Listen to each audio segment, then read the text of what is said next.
This morning I was supposed to go to an event, so I had my alarm set for 7:30 and I was so tired. I think it's because I take all those tranquilizing supplements, so I didn't get up. I slept until 10. I feel like my brain needs all the sleep it can get. And this morning I took a tyrosine for the first time in a week or so because I was feeling a little down, and I also took a methylfolate because that has brought me up a little bit before. And I don't know if that's necessary, but maybe it's not necessary to feel down if one can take a supplement that gives the brain the building blocks to be a bit more up. And it's especially because I'm going to be around other people today, and I don't want to have like a negative brain state that might be able to be remedied by a simple remedy, because that ripples outwards. So we'll see, because sometimes that affects sleep. And I also saw the magical forest again last night, and I was able to look at it a bit longer, and there was more of it as well, like more of the path, and I was able to look at it for more than just a glimpse. I was able to kind of like be there and then like look around for a second, and then it withdrew. And I was wondering if it has anything to do with sensory deprivation, because when it happened last night, I heard this humming noise, so I put on my ear muffs, those kind of big awkward ones, and I knew I wouldn't fall asleep with them on, but I at least wanted my brain to settle down with quiet. And then I was laying on my back and I saw the forest, and I was able to look, and so my hearing was deprived, and same with seeing. Like, there was no light in that room. It's complete darkness, and it made me think of like a float tank where it's dark and there's no sound and things like that. So, and how people experience altered states or are able to travel inwardly sometimes in float tanks. So it's something we're able to do. This is something that we're able to do, and it seems like my brain is beginning to be comfortable with being able to do that. I don't know if there's any benefit to it or what. It just seems to be something the brain is doing. Maybe it is harvesting or planting seeds of creating more space of that realm of golden light. I don't know. It's almost like it's creating it frame by frame, and each time it creates another frame of that, maybe it's more accessible, or maybe it's like harvesting gold. Maybe it's like, now I have 3 bricks of this inner gold from this golden forest. And maybe that is something that's more important than mining for Bitcoin or gold or cutting down all the trees or anything like that. Like, if the brain is able to do that, does that have any implication for daily life when one is awake? I thought of it kind of like harvesting Bitcoin, even though I don't really know anything about that. You need all these powerful computers to solve all these complex equations in order to harvest a Bitcoin. People are setting up all this massive structure to do that. Man, you just go to sleep in a dark room, sensory deprivation, give the brain the right nutrients, and you harvest a chunk of this magical forest that you're able to see. And what is it that sees when one's not seeing with one's outer eyes, but inner eye, the third eye? There is light in the brain, the pineal gland. It's making a lot of sense. And I think more brains that are able to harvest that will change this outer manifest world. So I got 3 bricks of inner gold, baby. And then the other interesting thing that I want to talk to about myself is that, with myself, I mean, not about myself, is the whole thing I learned from the book Dirty Genes, and I haven't read enough of it. I bought a few books on Kindle lately, and I don't have enough time to read them all.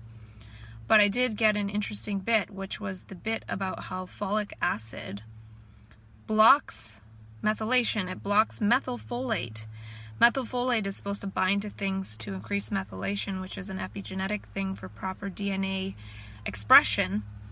And the funny thing is, not funny, that the powers that be they have mandated adding folic acid to things like wheat and rice. Many things are fortified with it, and then this blocks methylation.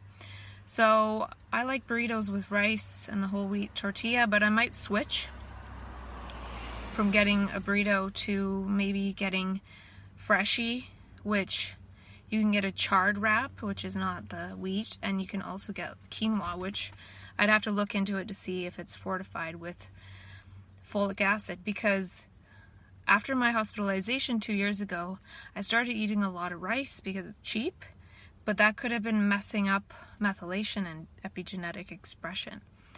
So yeah, I'm gonna try and not eat the rice, even though yesterday I ate rice and in the burrito, so that could have blocked the methylation. So this could be an important factor that could be part of a diet designed for people with this kind of thing. We need our methylation to be working properly, and the crappy thing is that when we're living kind of in poverty, all we can afford is crappy grains and wheat, and those also make us feel better. But they're not good for the brain ultimately. So we'll see what happens with that. I'm gonna be off now to do a few things. And this morning I read about how Krishnamurti says meditation is finding a way of living that doesn't require the ego, in a way. And I was thinking, wow, it seems to me that my current living situation requires an ego, so I can't change those people, but I can change my living situation to have a different epigenetic matrix that doesn't create the arising of the ego. And I've been talking about the arising of the ego, and I thought about it in a different way today. It came to mind that if my experience arises as an ego, and then awareness comes in and realizes, wow, that was just an egoic moment, but not as judging it. I could judge it and say, oh, that shouldn't have happened, I shouldn't be that way. But that's again the ego, that's the self, which creates more self. Or one could see, wow, that was sort of arising as an ego in that moment. So it could be like a poison, like, okay, get away from things like that. Do less of that and slowly make one's epigenetic matrix to only include that which one doesn't seem to feel the need to arise as an ego.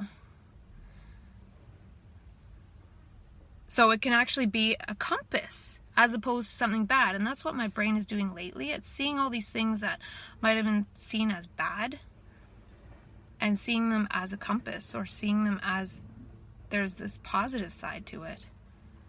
Not in terms of positive, but an intelligence. This morning it was raining, or intelligence was raining. And I haven't had that much calm breathing in the last week, but I did just have 3 minutes of calm breathing while talking to myself. So self-dialogue, I think I'm going to get back into it a bit more and start communing with the universe and saying what it shows me. I think that's kind of my role, and it's not really something that makes a lot of money, but it's like harvesting gold, possibly.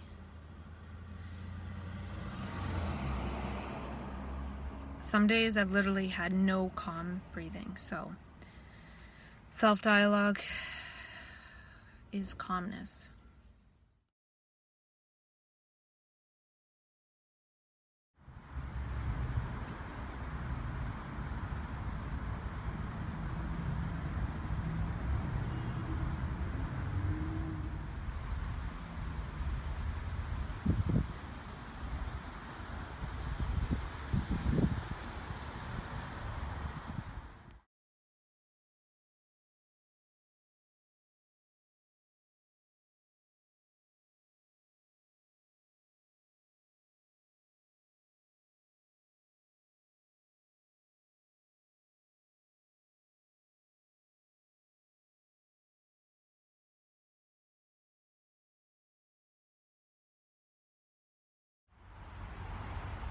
I was just at the Emerging Proud event, and now I'm in a botanical garden.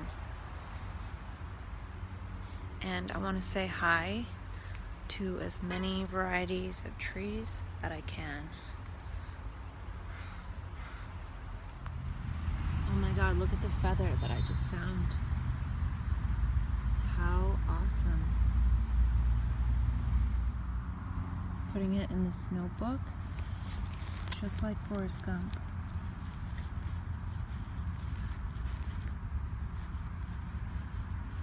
Ooh.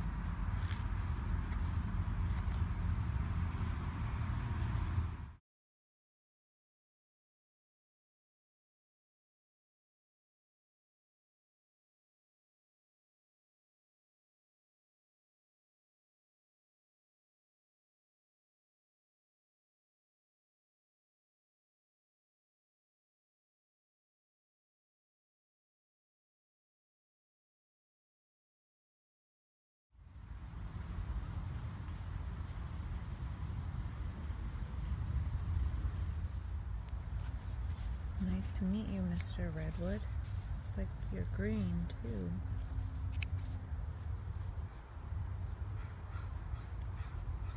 Can't even see the top.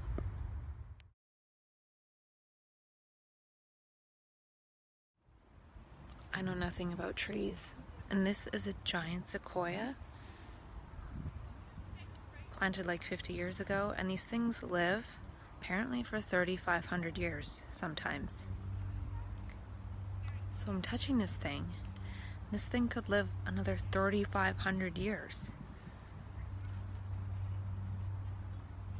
There's some sap. I think I'll put this behind my ear. Is that weird? This is the whole create your own shamanism thing. Giant sequoia sap, 3,500 years of energy, something that can live 3,500 years. That energy on one's body, what does that do to consciousness? Of course, I don't have an answer for that question.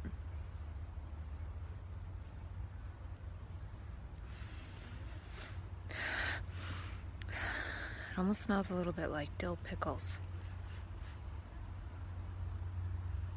Imagine putting this on pulse points instead of stinky perfume.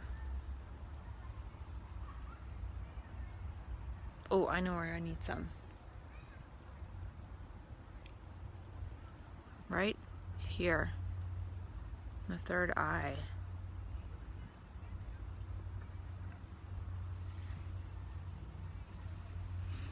I could sit here for a really long time.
There's a hummingbird.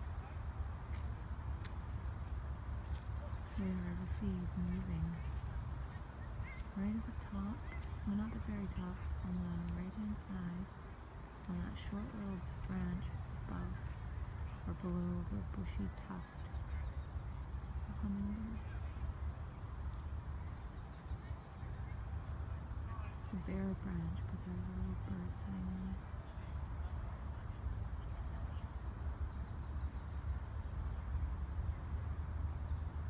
You can always spot them. You can hear where they are.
Have a nice day. You too.